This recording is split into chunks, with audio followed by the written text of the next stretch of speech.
FC Asian cup ফুটবলের মূল পর্বে জায়গা করে নেওয়া বাংলাদেশ নারী ফুটবল দলকে আজ রাতে হাতিরঝিলে সংবর্ধনা দেবে বাফুফে।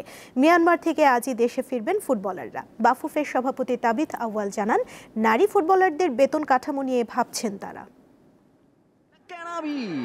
টানা দুবারে সাফ জয়িতারা এবার ইতিহাস সৃষ্টি করেছে এশিয়ান কাপে। এএফসি এশিয়ান কাপ বাছাই পর্বে ঋতুপর্ণা আফিদাদের দারুণ পারফরমেন্সে মূল পর্বে জায়গা করে নিয়েছে বাংলাদেশ নারী দল। এবারও তাদের নিয়ে উৎসবের পরিকল্পনায় বাফুফে। প্লেন ল্যান্ড করবে রাত 1:30টার সময়।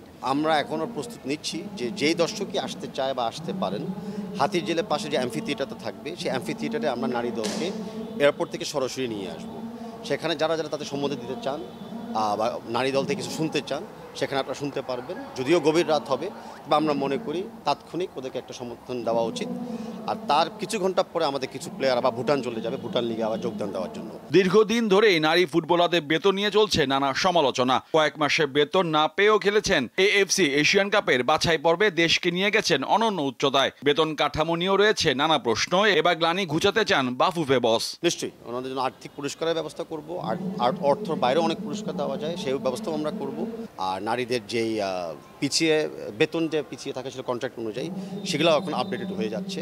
তো আমি বিশ্বাস করি যে আগামী যে মাসগুলি আসবে, সেই মাসে ফাইন্যান্সিয়ালি কোনোভাবে কোনো নারী প্লেয়ার পিছিয়ে থাকবে না। গেল সপ্তাহে ঢাকা স্টেডিয়ামে হয়ে গেল বিশ্বের 14 দেশের 52 জন বাঙালি বংশোদ্ভূত ফুটবলারদের ট্রায়াল। এবার নারী ফুটবলেও সেই রকম আয়োজনের কথা জানান বাফুফে সভাপতি। এখানে ট্রায়াল ঠিক বলা ঠিক হচ্ছিল না। আমরা বেসিক্যালি আমরা সবাইকে আহ্বান জানাচ্ছিলাম যে ওনাদের ট্যালেন্টটা আমাদের সাথে শেয়ার করার জন্য। এখানে কোনো সিলেকশন প্রসেস আমরা যাইনি, আমরা সকলকে আমাদের পাইপলাইনে অন্তর্ভুক্ত করে দিয়েছি। আমরা কোয়ালিফাই করে ফেলি অলিম্পিক অথবা ওয়ার্ল্ড কাপের জন্য, তাহলে কিন্তু 2027 পর্যন্ত আমাদের কিন্তু টিমকে টানতে হবে।